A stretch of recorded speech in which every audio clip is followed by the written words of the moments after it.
Hey all, welcome to Gadfly, the podcast about third parties, fringe candidates, and just generally weird American electoral history. I'm Dusty Wilson. I'm Una O'Leary. And hey, welcome back to our good friend, Alan Keyes. Yay! Now, just a quick little refresher. I definitely need it. So Alan Keyes, super conservative dude. Yep. African American. He's super Catholic. Really good friends with Ronald Reagan. Was the face of the Reagan administration's stance on apartheid in that you shouldn't try to stop it and capitalism will fix it. He ran for Senate twice and lost both times very badly. The second time even worse than the time before. No. To just, like if Amy Klobuchar were a sweet grandma. Oh, that's right. Yeah.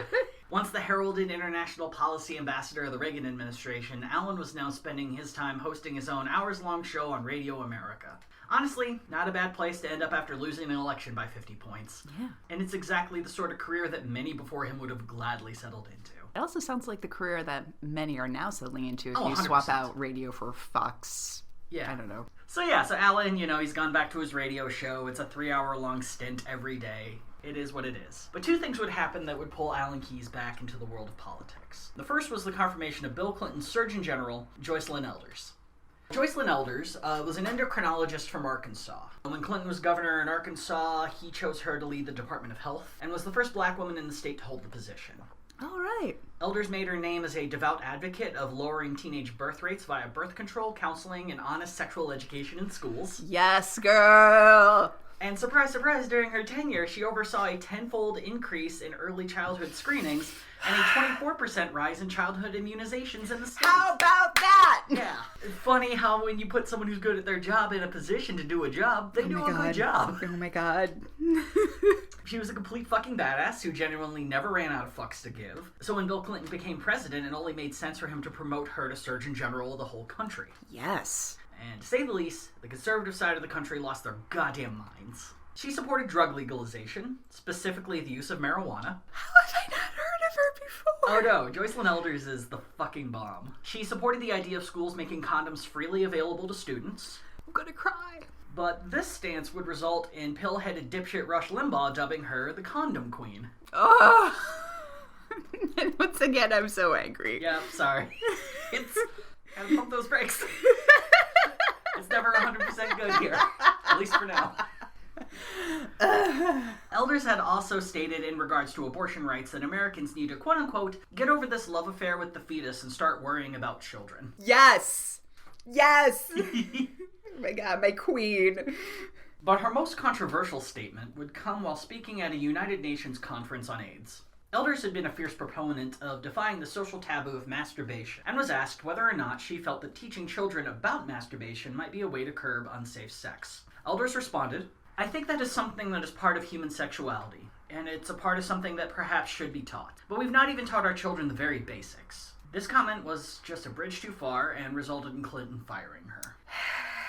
But by then, Joycelyn Elders had become a sexual boogeyman for the religious right and a direct target of Alan Keyes' ire. Despite her firing, Keyes seemed to view Elders as a direct threat to his vision of America. To his own sexuality.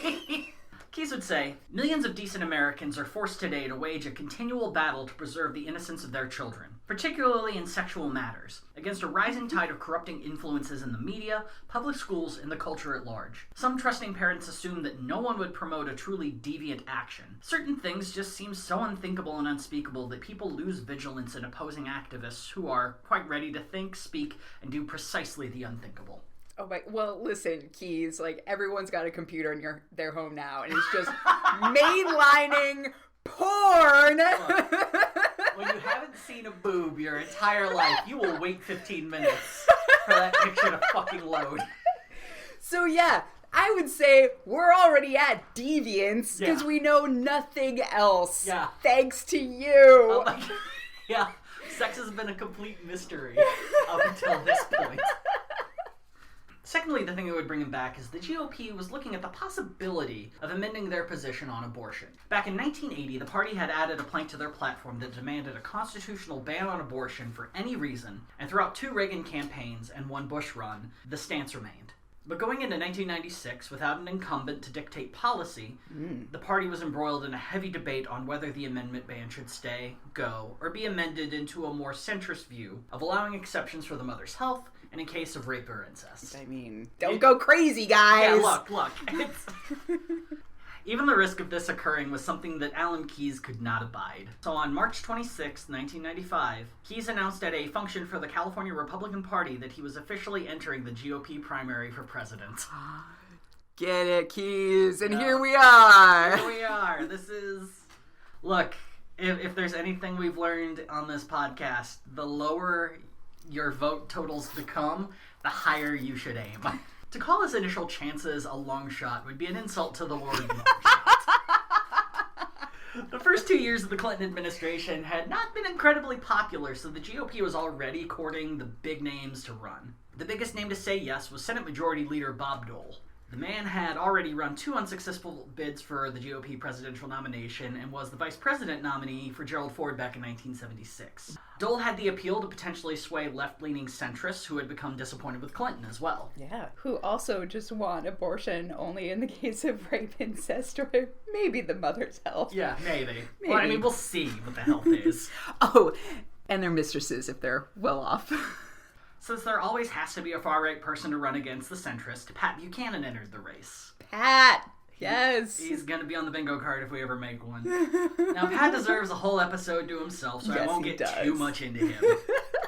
But the basic info is that he was an advisor to Ronald Reagan and a speechwriter for Richard Nixon. Mm-hmm. He would coin the phrase silent majority to describe people who were secretly conservative during the tumultuous late 60s, and gained national fame in 1992 during the GOP presidential convention, where he gave his infamous culture war speech. He also happened to be an anti-Semite, a partial Holocaust denier, and he had a habit of hanging out with white supremacists.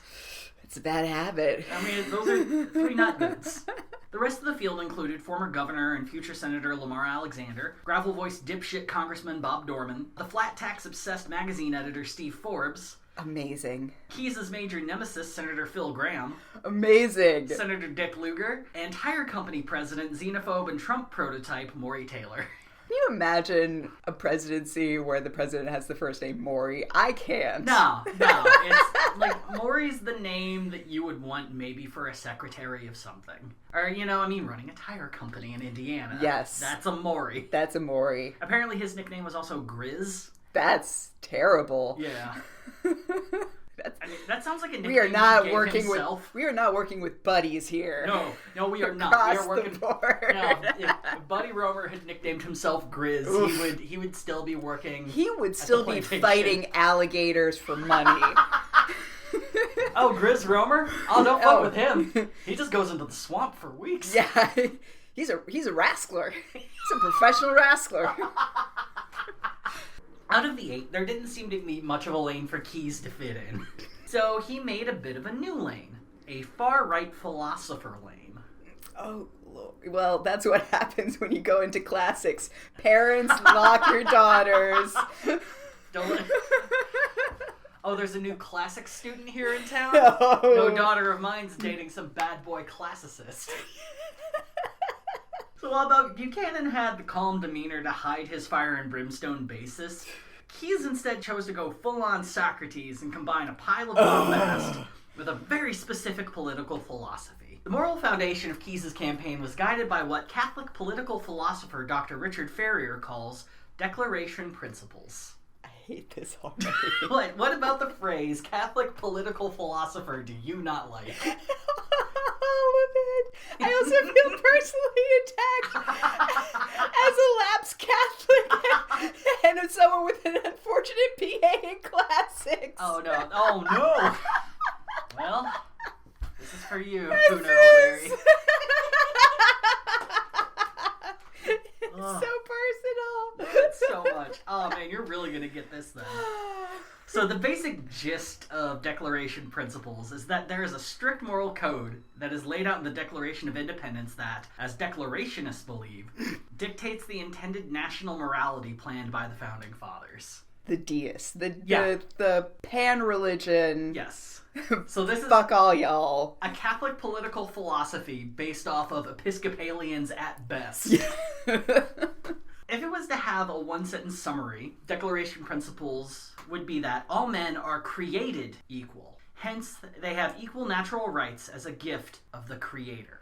Ew. So, Alan Keyes had like a point-by-point summary of this on his website, Renew America, and thanks to the Wayback Machine, so much of this website is saved. Oh, beautiful. So it lists the following key rights outlined by the Creator. 1, a right to life, meaning there is no right to abortion, a right to attain property, a right to arms, a right to free speech and a free press, a right to equal treatment under the law without regard to race, creed, or ethnicity, a right to self-government, and this fun little paragraph that I'm going to read verbatim. Personal religious belief is not a requirement for American citizenship, but acknowledgement of our national belief that human equality and rights come from an authority beyond human will is a moral duty of citizenship. Its rejection constitutes a denial of natural rights and human equality and is inconsistent with ordered liberty. I mean, this is like, are you kidding me? This could be debated out of an auditorium within minutes. Yeah. This last one is something that Keyes really latches onto. This idea that you don't have to be religious, but you have to acknowledge that you're wrong.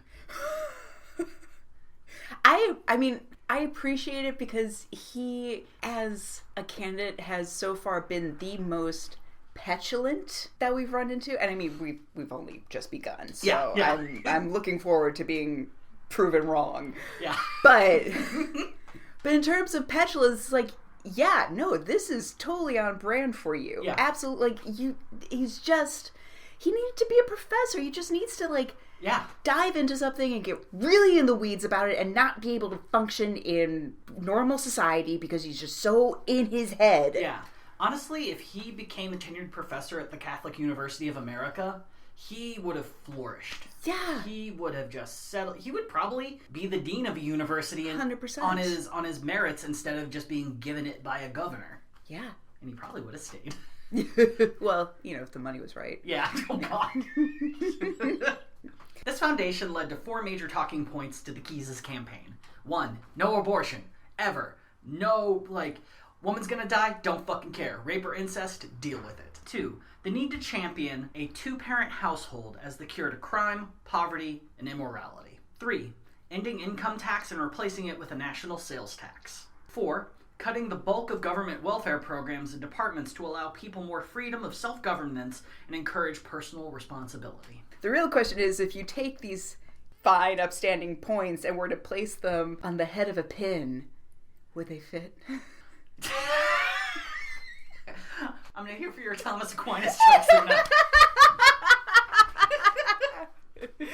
Fucking love it. Oh, look who majored in class. Oh. That's right, I can take it and I can dish it out too. Fucking love it. So aside from those points, Keyes didn't offer much else in the way of policy. It's like, that is it. No, you that's take all you it need. or you leave it. Boom. Done. During debates and speeches, he would bristle when asked why he didn't have much to say about the traditional Republican talking points of fiscal responsibility. It would eventually get to the point that he would accuse his competitors of being money-obsessed and insisting that the focus of the party should be less about money and more about family. He would stress that a teen doesn't join a gang because of the rate of the capital gains tax, and that by ignoring the moral dissent of the nation, they would never solve the real source of the nation's ills. Oh my God, Keyes. They are not joining a gang because it's just the best option of so many great monetary options. We're dealing in communities where there's nothing else. Like, there's no hope. I don't know. I mean, Madonna did a fuck on TV, so I don't know what to tell you. Madonna did a fuck on TV. On November 18th, 1995, a little less than a year before Election Day, the Florida Republican Party held an event called Presidency 3, where they conducted their 3rd statewide straw poll of the year. A straw poll is a non-binding vote in which party delegates vote on which candidates they prefer at the moment. Straw polls are a nice way of kind of boosting a campaign that is both struggling and or no one knows about. It's a good temperature test. Exactly. So at this event, 8 candidates running for the GOP nomination showed and presented their case via a stump speech. Allen was introduced as, quote, a man the media fears so much they won't even print his name. One of the best summaries of the point of his campaign would come directly from this speech. He stated, "We've got to understand that the crisis that we face today is not a crisis of government, and it's not a crisis of budgets. It's a crisis that is directly related to one fact and one fact alone, that in the last several decades we have backed away from our support for the marriage-based two-parent family, and as the family falters, America falters." The crowd went nuts. Early on, he called General Colin Powell, George W. Bush's first Secretary of State, a liberal Democrat. He accused all media present of slander and defamation for alluding that the Republican Party might be racist. He derided the news for ignoring his success in previous straw polls, claiming that he had won with 60% in one of a straw poll in California. But it seems to have been such a small affair that any record of it is nowhere online. Ooh. I think what it was is, instead of being the California statewide Republicans, it was like the Orange County Republicans. Yeah. In regard to getting rid of the income tax, he said, "I'm an abolitionist. But this time, it's not abolition of slavery for one group of people. It's abolition of tax slavery for all Americans." He's blinked twice. We're entering Get Out land. So if you're keeping score at home, Alan considers abortion and income tax to both be equivalent to slavery. You get one. Hey, if it almost works once. 26 minutes into his speech, well over the amount other candidates had taken, he lashed out at an unnamed person running Bob Dole's campaign in Wisconsin for calling him, quote, a technical nobody. The Florida GOP then cut off his mic. Ooh. There were a lot of boos, but seeming to just want to get it all over with, Convention Chairman Jeb Bush allowed Keyes' mic to be turned back on, and Alan finished his speech a couple sentences later. As much as you love judicial shade, I love GOP pissy cat fights. This is my sweet spot.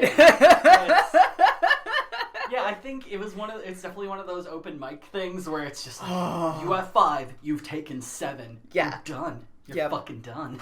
Yep. By the end of the straw poll, the Keyes campaign would claim victory. Not because he won. He didn't even finish in the top 3. It was victory because Alan Keyes almost beat his far-right rival, Pat Buchanan. But he didn't. And out of 8 people, he finished 5th. Oof. Wait, who finished below him? Oh, God. I want to say it was Bob Dornan, probably Maury Taylor, and I think Steve Forbes at the time. There was, one eventual frontrunner who wasn't doing very well at the time, but I know Bob Dornan wasn't doing great. Yeah. Sadly, Alan couldn't even enjoy that win for very long. He doesn't enjoy much. I mean, he peaked at 35. Yeah. That's the worst. Spoilers, I know, but oh my God. 1 week later, the Baltimore Sun reported that the Keyes campaign was essentially a dumpster fire full of other people's money. Dave Kokel, the executive director of the Iowa Republican Party, referred to Keyes having, quote, kind of a roving campaign. His base of operations changed between Georgia, Virginia, Oregon, and Arizona, leaving a trail of unpaid bills behind him.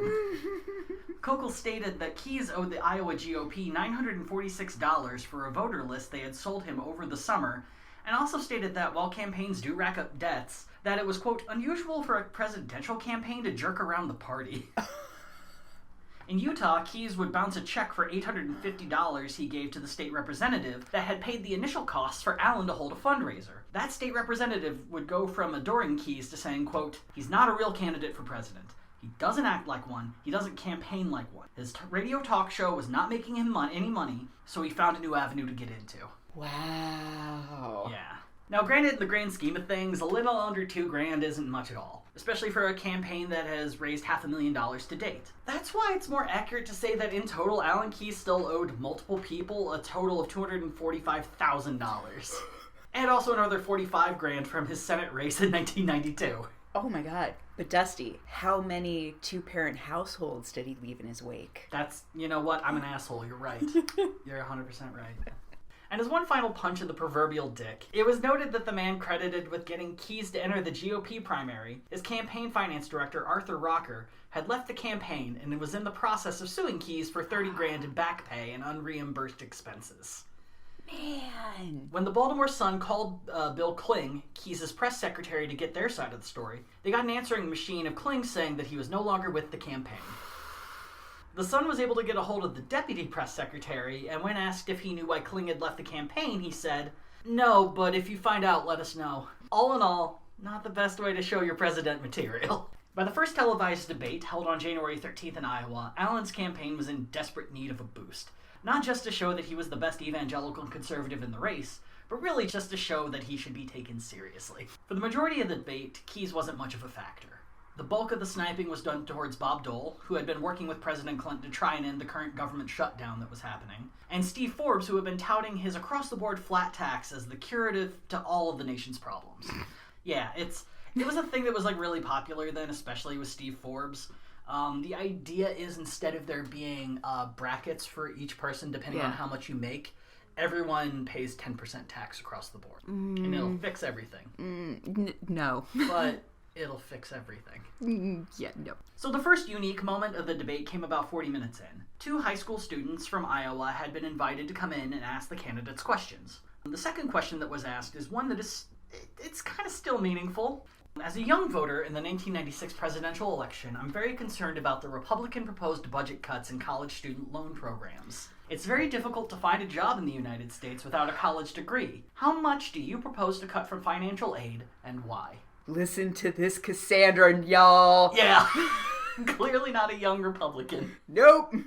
But someone who can definitely see the future. Oh, yeah. Where are you from? Delphi? Yeah. The first 4 candidates answered the question with vague answers of, making things easier for students and parents with a little bit of make professors work longer hours for the same pay. Things took a bit of a turn when they got to the 5th candidate, Bob Dornan, who just sounds like the angriest uncle who doesn't get invited to reunions.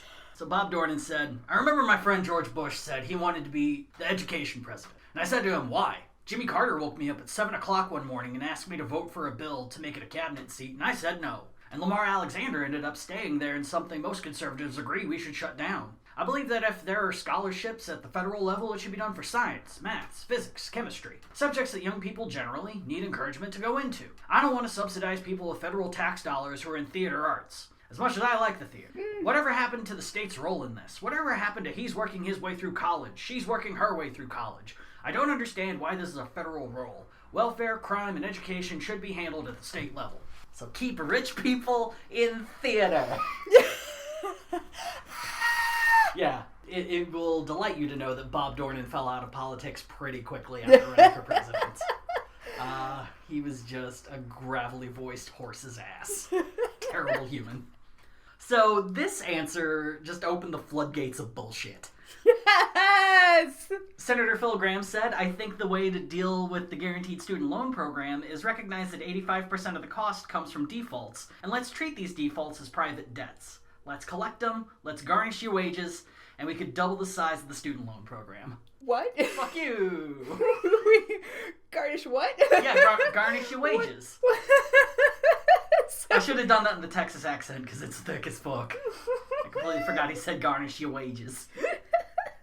And last in the polling, and certainly not least, was Alan Keyes, who took a slightly different track and began throwing shade at the high schooler asking the question.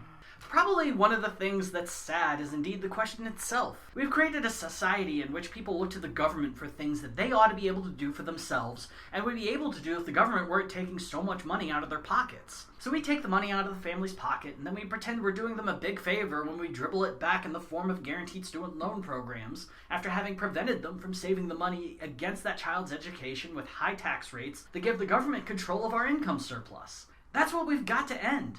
And that's why I think we have to abolish this income tax system. Return to the original Constitution, go to a national retail sales tax that gives people control over the money they make and earn, and they decide what to do with it. Save it, invest it, put it aside for the children's education. The government doesn't tax it at all, doesn't look at it until they decide to spend it on consumption. The savings rates go up, the ability of families to fund their own child's education go up, and we don't need the middleman of an expensive government bureaucracy handing our money back to us. This system doesn't make sense, and it's the system itself that needs to be reformed so that families can take care of their responsibilities. Let's talk about the middleman of that Professor Zaddy who got your ass to Harvard. Keyes. Oh, yeah. Huh. So following this question, Allen didn't really say anything outside of his past speeches. He railed against abortion, the loss of American morals, and the need to step away from big government. Keyes performed to his typical level of bombast, but hadn't really done anything to change people to his side. At least based on the polls that would follow. A few weeks later, Allen would get his first real-life test of his campaign at the Alaska caucus. This would be his chance to see whether his movement had the support he believed it did, or if the press was actually right about how low he was polling. The Alaska caucus would prove to be a pretty big success for Keyes, at least compared to expectations. He'd end up with 10% of the vote, but finished behind Dole, Forbes, and caucus winner Pat Buchanan. Keyes wouldn't get any delegates out of the race, but a double-digit percentage was more than enough to make it look like the campaign was stronger than people had believed. Next week after that was the Louisiana caucus, which that year was easily the most controversial contest of the primaries. And this is going to be so topical now. You see, Iowa has a real big up-its-ass attitude about being the first caucus where delegates count. And that year, the state of Louisiana, seeing how much press and importance a state of pure corn receives, wanted a piece of the action. Oh, I forgot about those pigs. Yeah, a lot of pork. So Louisiana moved their caucus a week before Iowa's because fuck you, that's why. The national GOP was furious, and the Iowa GOP lost their fucking shit. The important folks in Iowa came out with an ultimatum that demanded candidates not even participate in the Louisiana caucus, just to make a point to any state that might come along with any highfalutin ideas that you can jump Iowa. You may be able to jump us in an alley, but you will not jump us in the caucus. I'm gonna use this app to fuck you up. Beep-bop-poof. Well, it ends up people went to Louisiana anyway. But only a few. Pat Buchanan, the odds-on favorite to win Louisiana, Phil Graham, and Alan Keyes. So Graham felt that him being from next door in Texas gave him the leg up in the state, and winning an early caucus might be the only way to keep him from falling into permanent obscurity. Buchanan, on the other hand, had the motivation from Alaska and continuing a win streak. As for Allen, well, this is just pure speculation, but the thing that seems to piss him off most is when people tell him what to do. And so you tell him not to go to Louisiana, and you bet your ass he bought a flight to New Orleans. Plus, what better way to show how much stronger your campaign is than running in a race with only 2 other people? Yeah. I just as a quick side note, is he still married? Yes. At this time, that's fascinating. Yeah, Alan Keyes is still married and has been married to the same woman since 1979, 1980. I'm actually more impressed that of all the, pro-family, pro-life Republicans that he doesn't have like that hypocrisy. Yeah. I'm just curious because like he's such a curmudgeon, not even curmudgeon. He's just a cranky asshole, and it's like, what is that marriage like? Yeah, I mean, I'll give him the same compliment that I give Andrew Jackson. Man clearly loves his wife. So the thing, though, is Louisiana in 1996, only 5 years after David Duke almost became governor, probably not the best time to be a black Republican in the state. By the end of the caucus, Buchanan pulled an upset on Graham, beating him 44-48, leaving Alan Keyes with only 4% of the vote. With Iowa less than a week away, Allen had one final stop to make, the Campaign to Protect Marriage rally. Oh, he's got to win big there. Look, it's... So this shitty little rally was created by the Eagle Forum, an extremely conservative organization run by anti-feminist queen of all shitheads, Phyllis Schlafly. Oh, she get burned in hell. Yeah. To give you an idea of what these fuckheads are all about, they are anti-abortion, we're fervently against the Equal Rights Amendment, and we're against anything that poisoned young women against their rightful place as, quote, full-time housemakers. So the goal of the rally was to yell homophobic shit because 2 people want to get married. Also, they wanted to get as many candidates for president that year to sign a pledge that they would only ever view marriage as between one man and one woman. And they got 4 of them to show up, including Alan Keyes. Now, weirdly enough, Alan Keyes hadn't ever flat out said anything blatantly homophobic. He always couched his speeches in anti-gay dog whistles, such as the traditional 2-parent household. But it's 2 parents. Yeah. Come on, LGBTQ. I know, they left like a little bit of maybe 3? 2 human household? But this rally was really a bit of a linchpin moment for Keyes. Shit or get off the pot. It was the public moment that he would go from being possibly able to deny his anti-gay stances to publicly signing a book saying fuck these people and their desires to be treated like humans. But even in his speech, he didn't even use the phrase that was the whole point of this gathering of monsters. He gave what was, if you didn't know anything about declaration principles, one very weird speech. He began by imploring that they shouldn't use religion as a cudgel to make people see the error of equal marriage, stating that it would cause people to turn away from the conservative cause. He then followed this up with the rest of his speech being about how they're clearly right, 'cause God. So it bears repeating that for most candidates that aren't frontrunners, you really need a strong showing in Iowa if you even want to consider campaigning past that state. And on the day of the Iowa caucus, Alan Keyes absolutely fell into the category of people who needed this to be a good day. One weird detail, though, Alan Keyes hadn't spent a single dollar on advertising in the state. He's got God and maybe the secret. He's just putting it out into the universe. He's just going into hospitals and telling babies to vote for him. Oh. You're alive because of me. Here's a pin. To get the word out, Keyes fans would hold tape parties to show off Keyes' speeches that they had recorded off of C-SPAN. Aside from tape parties, Keyes was relying solely on his stump speeches and debate performances to sway the state. And once again, he didn't do that bad. Keyes would end up with 7.5% of the vote. But that means he finished in 6th. Oof. He only beat Dick Lugar, Maury Taylor, Bob Dornan, and Undecided. For a dude who wasn't expected to get much more than half of that and spent nothing on ads, Iowa was a success. Yeah, alright. Going into New Hampshire. Oh. Keyes needed to show he could continue on the success he found in Alaska and Iowa. During the last televised debate going into the primary, Keyes placed a stronger focus on one of his more unique campaign slogans. The idea that Republicans need to worry less about money and more about the family. And really, he was the only candidate to take this stance. Clinton had recently been enjoying an improved economy and a low unemployment rate, but Republicans often made the argument that these positives were secretly negatives, either because it wasn't a stable economy, or that the jobs that were keeping unemployment low weren't very well paying. Vote us into power and we'll show you how right we are. For Keyes to implore them to ignore money and corporations from morals and family was a genuinely bold move. I mean, bold until you hear the context of it within his closing marks of the debate. Oh no. You know, I think we're exactly like a family where a child is on drugs, another's out engaging in promiscuous sex, another one's committing suicide, and all we can think about is where we're going to get that next raise from, and how we're going to get that next promotion. Our families are falling apart. Our moral condition is appalling. And yet all we have here are money-obsessed leaders who think they'll solve our problems with a little more tinkering with the jobs, and the taxes, and the money. In your hearts, you know that's not true. And this campaign offers the moral priority that is the right one for America. We must restore the moral and material foundations of the marriage-based family. We must restore our allegiance with the principles of the Declaration, which say that our freedom comes from God, and are constrained by our responsibility to respect His existence and authority. We can return to that moral foundation. We will find right answers for our economic problems. We will find answers for our social problems because we'll stand on the strong ground of American principles that unite us all together moving into the 21st century. And then he started a cult? I mean, the first part of that kind of sounds like a pitch for FX. You got this really brutal drama. It's about a family. Yes! Yes! Everything's wrong. Money as a drug. Yeah. Oh my god, what's that William H. Macy song? Imagine Shameless, but sadder.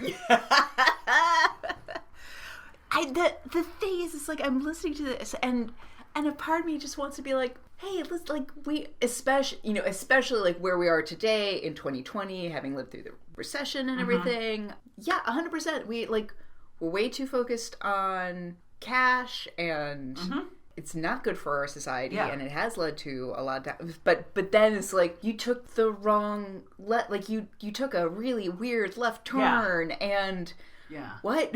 Yeah, there are moments where it sounds downright socialist the way he's talking. Yes. And it's for just like a little blip. Yeah. Just like Yeah. And it's like, yeah, we should. Oh no. Why is everyone in that family on drugs and dead? What? Well, at least one's fucking, I guess. Man, pour one out for alternative reality. Alan Keyes, where he is dean or professor at Catholic University, or where every student he interviews one of the lesser is like, Jesuits. Oh my god! Like every student comes in, he's like, "Look, I get it. Your family's on drugs. Everyone's fucking. All your brothers and sisters killed themselves. I get it. You're having a tough time." Wait, what? No, I just need an extension it's on this paper. No, it's how everyone's dealing with things at your age. Wait, what? So the Republicans in New Hampshire, they didn't really agree that much with Allen. Allen got another 6th place finish, but this time he would only get 3% of the vote. So for most folks, back-to-back 6th place finishes would be enough for someone to drop out. But not Allen. No. While some of his other competitors dropped out after doing as well or worse, Keyes kept it going. He rolled into the Delaware primary and finished 5th. Then the next week, after New Hampshire, he got last place in Arizona and South Dakota, and next to last in North Dakota. But like this check, he's gonna bounce back. God damn it. Again, Allen didn't see this as any reason to end his campaign. In fact, all it did was seem to add fuel to an upcoming fire. Oh no. The spark of which would ignite on February 29th. 3 days before the South Carolina primary and Wyoming caucus, Alan Keyes was disinvited to the last televised debate before the elections. You do not tell Alan Keyes where and where he may not debate. Now, Keyes states that his campaign was not given a reason for being removed from the debate, but repeatedly finishing between last and next to last for all the previous primaries might have been a factor. Either way, Keyes did not take it well. So he gathered a group of press, the most who had probably been around him the entire campaign, and made his most famous speech of that year. These issues are life and death issues for the people of this country. Our children are dying in the streets while these people debate issues that do not matter and talk about things that do not count. It's about time someone laid themselves on the line in a serious way to stop this travesty of a process, and I intend to do it. And so, from now on, until we get fair and equitable treatment, participation in every single debate that is taking place on a national scale in this campaign, as my national campaign deserves. So until I get a fair and equitable treatment for this moral agenda, I am declaring a hunger strike that will continue until the campaign gets fair treatment. Mic drop. What? Yeah. One of my favorite moments from this is after he finishes it, a reporter shows up late and asks him, "Alan, what's this all about?"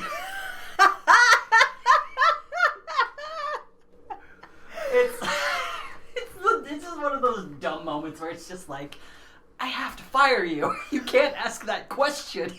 Ask everyone else who's here. You missed it. Don't just be like, I don't know what my job is. What now? Oh, Alan Keyes, it's Trent Brock from NBC. Huh?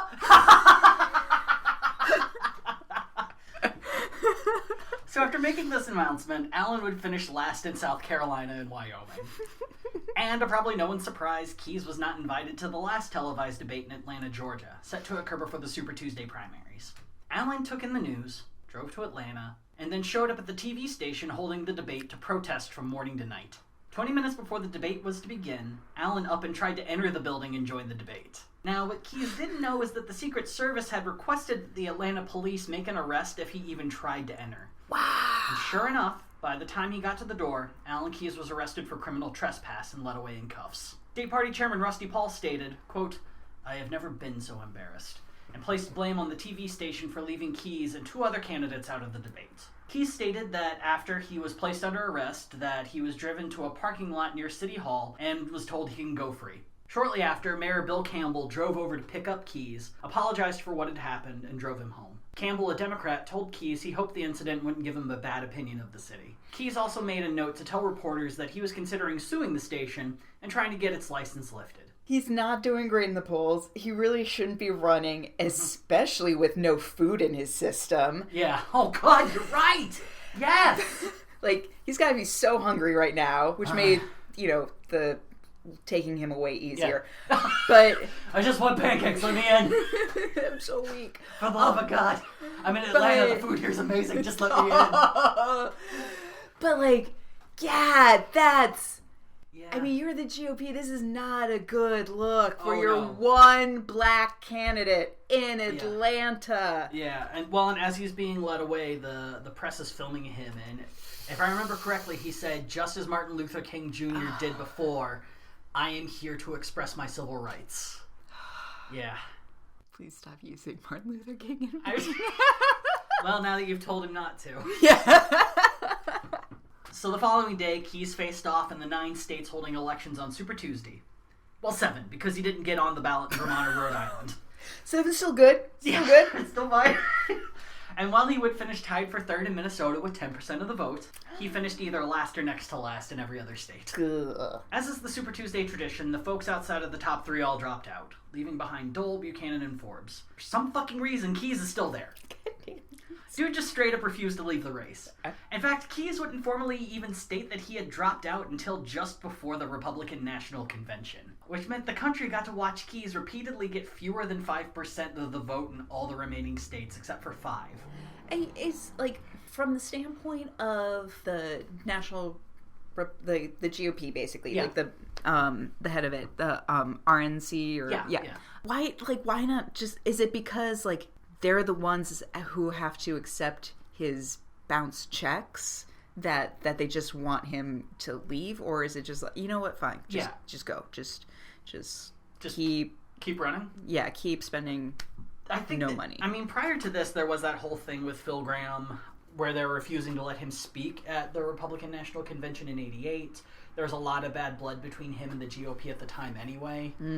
So I think a lot of it is they're just like, just let him, you know, we shouldn't pressure him out. Things are already bad enough between us.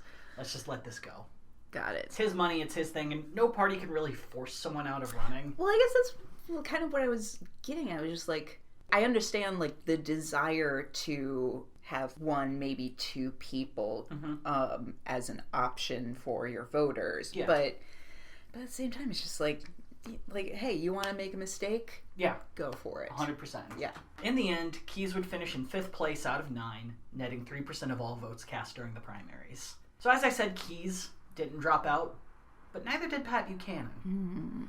Buchanan made it clear that he wouldn't endorse Dole until he felt his running mate was anti-choice enough for his liking. Dole would end up choosing former Secretary of Housing and Urban Development and football man Jack Kemp, which was enough to satiate Buchanan and Keyes into endorsing Dole. The convention would be the first that Keyes did not speak at since 1984. He would also receive 1 electoral vote during the final nominating roll call.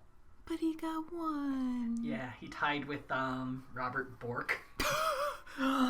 Someone did a protest for Bork for some reason. Wow! Yeah, conventions are weird. Man. Delegates are very weird people. He should have been in the Supreme Court! Bork! Oh, fuck, Bork. My turn, Bork! Bork! Fuck! Bork! I meant to say Dole, but I said Bork. Like, was it a dog that they accidentally let vote? That dog's been mayor of this town since 1987. Yes. You respect that dog. It's like, what did he say? No, he said Bork. Fuck it. I mean... All right. Bork. Will of the people, I guess. Bork! A dog was later put down. So it had been a rough campaign for Keyes, and after such a hard-fought year, Allen settled into a position as an advisor for William Donohue's Catholic League. Where he should have been the whole time. Yeah, this is a pretty solid move for Allen. So, Donahue is probably most well-known amongst folks of our generation as a South Park character that Jesus cuts in half for trying to kill the Easter Bunny, who's an actual descendant of St. Peter. That tracks for South Park episode. Yeah, but he should probably be more well known for being a leading denier of the abuse of children within the Catholic Church, and just a general dude who viewed anything as criticizing Catholicism as anti-Catholic and discriminatory. Yeah, they should have been each other's running mates this whole time. That would have probably worked out really well for them. On November of 1999, Alan Keyes was the first to file for the GOP primary ballot in New Hampshire. No. He's back, baby! No! He's got debts and philosophy. Oh my God. In his announcement, he said, I think if George W. Bush or McCain or anybody like them, if they're the nominees, we're going to get it so badly slaughtered we won't even know what hit us, because the American people want to see the issues of character and moral integrity addressed. No, we just want to continue doubling down on our mortgages for another few years. That's all we want. That's what everyone loves. We want gas to be $1.50 a gallon, and for this to never end. Yeah. So I'm going to skip through a lot of stuff that happened between then and the Iowa caucus, predominantly because Allen has not changed a single thing of his platform. It is the exact same, nothing new, no speech he made that time is going to be any different from anything I've already said. I mean, it worked wonders the first time around. I got no feedback. Yeah, nope. 0 notes. First draft, great. Yeah. Second verse, same as the first. Let's go. So by the time the 2000 Iowa caucuses rolled around, Allen placed third. He got 14% of the vote. 14 double digits? And he got 4 delegates. He got delegates? Now that, like, Buchanan's not running, oh. and, you know, George W., you know, was doing the whole born-again thing, but he's not what you really think of as a born-again sort of candidate. And the candidate that was filling this is a guy named Gary Bauer, who is... If you were to describe how tall he was without using numbers in a podcast medium, I would say he was this big. He, what's the name of the 3 kids in a trench coat and BoJack Horseman? Adultman. Michael Adultman? No, it was something Adultman. Yeah, Vincent. Vincent Adultman. Vincent Adultman. He 100% looks like Vincent Adultman. No. He might be the only person in America more obsessed with abortion than Alan Keyes. And so he's running. Oh. But Alan Keyes is a lot more palatable than 3 kids in a suit. So a few days later after the Iowa caucus, a really genuinely... Like, I'd completely forgotten that this had happened, and it's just one of the most 2000 things I've ever heard. I think this is the moment that the 2000s started and the 90s died. In 99 and 2000, Michael Moore had a show on HBO. I vaguely remember this. It was called, I'm going to adjust here. It was called The Awful Truth. Yep. And essentially it was kind of like a proto Last Week Tonight. Only instead of sitting behind a desk, he would go out in the field and do mini documentaries. Mm-hmm. And for this particular episode, he was out there talking about when looking at the Republicans and the Democrats, it seems like they all support the same stuff. And so he wanted to create a litmus test. So what he did was he got a pack of registered to vote youths. He rented an open bed truck, got the rights to the song Sleep Now in the Fire by Rage Against the Machine, put it all together and said, whichever candidate will hop into this portable mosh pit gets my endorsement. Yep. Yeah, that was our RFK is dead moment. Yeah. Oh my God. This decade is over. This is the Altamont of the 90s.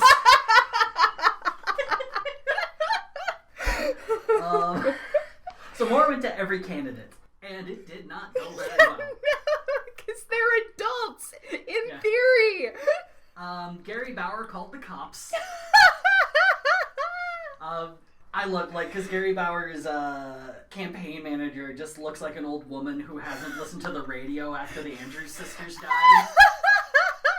And she was just Lucille Bluth angry about the whole thing. She just did not understand the concept and refused to answer the question. Yes. And yeah, he called the cops on them for disturbing the peace. Here's $1. Go see a Star Wars. So that didn't go great. George W. Bush told Moore to go get a real job. Al Gore wouldn't let Moore get within Secret Service distance of him. That kind of surprised. I feel like today's Al Gore would be like, "Fuck yeah, I got a hip replacement. Let's do this. I got a beard. I learned what fun is. Yeah. Let's do this." The only kind of good moment was Orrin Hatch, who was running at the time, seemed to be actually kind of amused by what a mosh pit was and gave a good-natured body check to Michael Moore. That's adorable. It's infuriating that these people contain multitudes, because Orrin Hatch is a fucking monster, and yet he's just like, fuck it. This is rushing towards the edge of Mormonism. But let's just do this. Right. By body check, it doesn't count as dancing. Exactly. So it wasn't going great. That is until Alan Keyes' campaign manager agreed to hop into the mosh pit as a representative of the campaign. The mosh was nothing more than a super safe body surf. And I gotta note, you body surf by hopping back first? This dude dove front first. That's so it's just a bunch of people who are like, yeah, you either break your neck, someone's touching your dick. Yes. It's just gonna happen.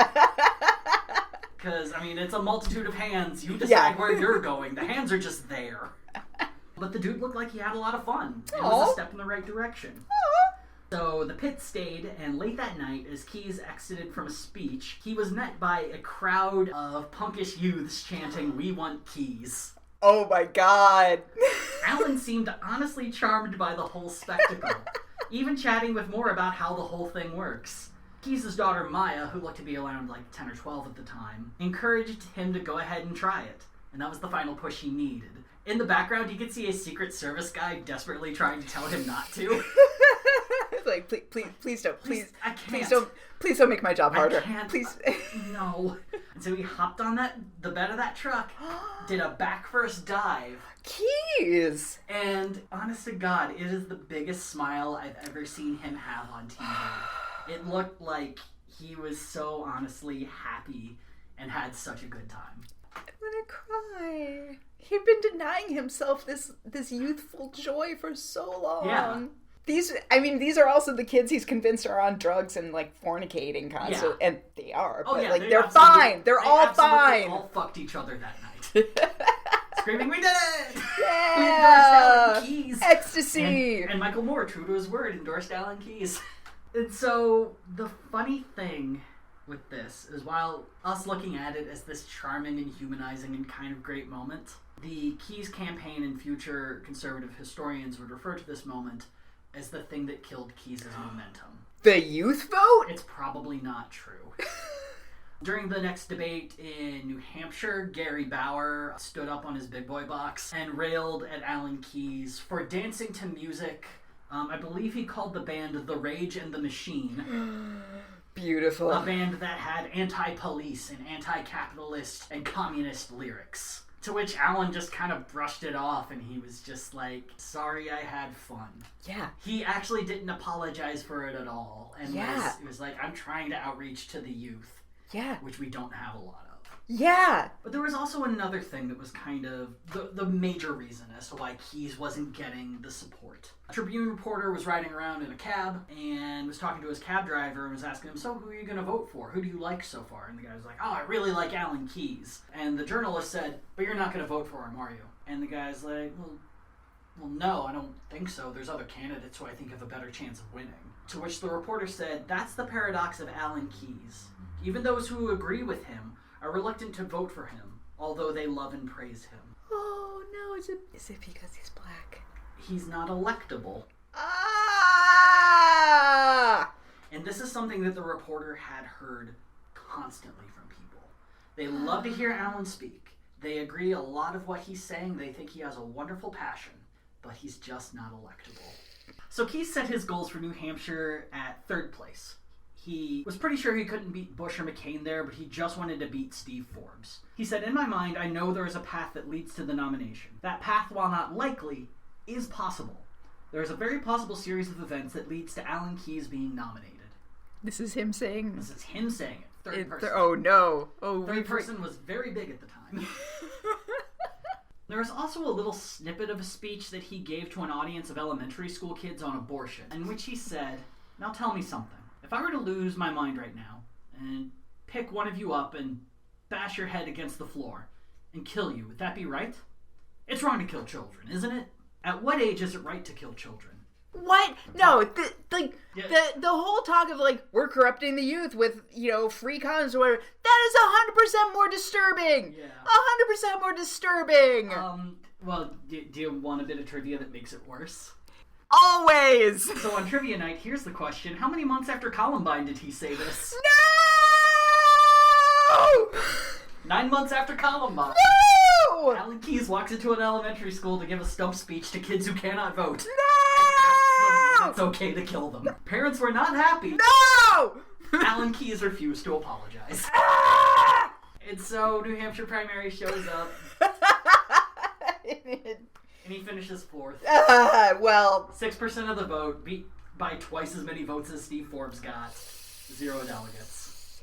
But this would also kind of become a media high watermark for Alan Keys, because just 4 days later, Tim Meadows would play him on an episode of SNL. The skit featured the day after the primary. Presidential candidates were enjoying a shitty continental breakfast at a Marriott. It's Will Ferrell doing a really good George W. Bush. Chris Parnell's playing McCain. Eventually, he starts hallucinating that everyone there is Vietnamese, and it gets very weird. Oof. But Keys shows up late to breakfast, asks if the titles on pay-per-view movies show up on your bill. Oh my god. And then runs away when John McCain realizes that Alan Keys has stolen his free copy of USA Today. That was the only time Tim Meadows played Alan Keyes, but he would kind of resurrect that character a couple of times on Colbert Report. Oh, yeah. Oh. Yeah. The rest of the year didn't go really well. Really? It didn't? No. The first caucus or primary where Alan would get more than 5% of the vote would come about a month later in North Dakota, where he would get 5.3% of the vote and a delegate. He does very well in the northern cold states. He does really good in caucuses. Oh, okay. That's kind of what it is. Got it. On Super Tuesday, everyone but Bush, McCain, and Keyes had dropped out, and he did really well in Maryland, Minnesota, and Missouri, and by that I mean he got like 5 or 6% in 2 of them, but got 20% in Minnesota. Wow. McCain would end up dropping out 2 days later, leaving just Bush and Keyes for the rest of the time. Despite McCain being fully out of the race, Keyes would only get more votes than McCain in Mississippi, Wyoming, and Utah. That's it? He would be beaten by McCain in every other state. Like people writing in McCain, basically. Oh no, he was on the ballots. He was still in the ballots. You just now I'm kind of remembering this election. Yeah, Allen would only place second in states where McCain hadn't attempted to get on the ballot due to him dropping out early. But everywhere else where McCain was, he could not top it. Damn. In April, Steve Forbes hosted SNL in a really weird episode where he actually did a really good job of acting. But according to Crisis Magazine, the offer was initially given to Alan Keyes, but Keyes turned it down. Keyes? SNL should have been like, you're not allowed to host. I know, right? That would have been lit. Weirdly enough, on May 2nd, when Alan Keyes was still one of the 2 people running and not doing well at it, he appeared on The Tonight Show with Jay Leno. So by the beginning of June, at the last primary, Keyes had gained 22 delegates and finished third with 5% of the votes. Keyes did not actually drop out of the race until the GOP convention, once again stating that he would only endorse Bush, and he would actually consider leaving the GOP if Bush didn't nominate a vice president who he felt was anti-abortion enough. Bush chose Cheney, and that was more than enough for Keyes to stay. And this time, instead of getting 1 delegate, he got 22. Allen took about 2 years off after that, licked his wounds, and went back to his radio show. But then he was offered something a little bigger. MSNBC at the time was looking for someone to fill their 7 p.m. slot. And so in 2002, he was offered the time slot, and began his show, Alan Keyes is Making Sense. Alan Keyes is Making Sense premiered on January 21st, 2002. He was all about audience participation, so he had a call-in toll-free number. You could email him, and he even had something called a live chat room that you could go into and, like, interact. What? Yeah. That youth vote got to him. It really did. He moshed it, and then he's like, chat rooms. Yes. He spoke against homosexuality on a regular basis, and in part blamed media and sex-positive attitudes for the pedophilia crisis in the Catholic Church. Ooh, yeah, nope. He essentially argued that normalizing sex at a young age made children feel like it was okay when priests touched them. But the thing is, about 5 months later, his show got canceled. People just weren't watching. Right. Which brings us to how you probably know the name Alan Keyes. I'm sure, being from Illinois, the name Barack Obama is pretty familiar to you. A little bit. And you remember when he ran for Senate in 2004? Not really. Fair enough. I mean, that was a while ago. Yeah. Well, in 2004, he ran against Alan Keyes. And next time we're going to talk about how that happened. Oh my god! I know this is so much Alan Keyes info, but I've been obsessed with this dude for quite some time, and there's just so much about him that you cannot leave out. It just keeps going! So I hope y'all will join us next week as we continue the Alan Keyes saga. Oh my god. On Gadfly. Gadfly is a production of Added Serotonin. You can find us on Twitter and Instagram at gadflypod.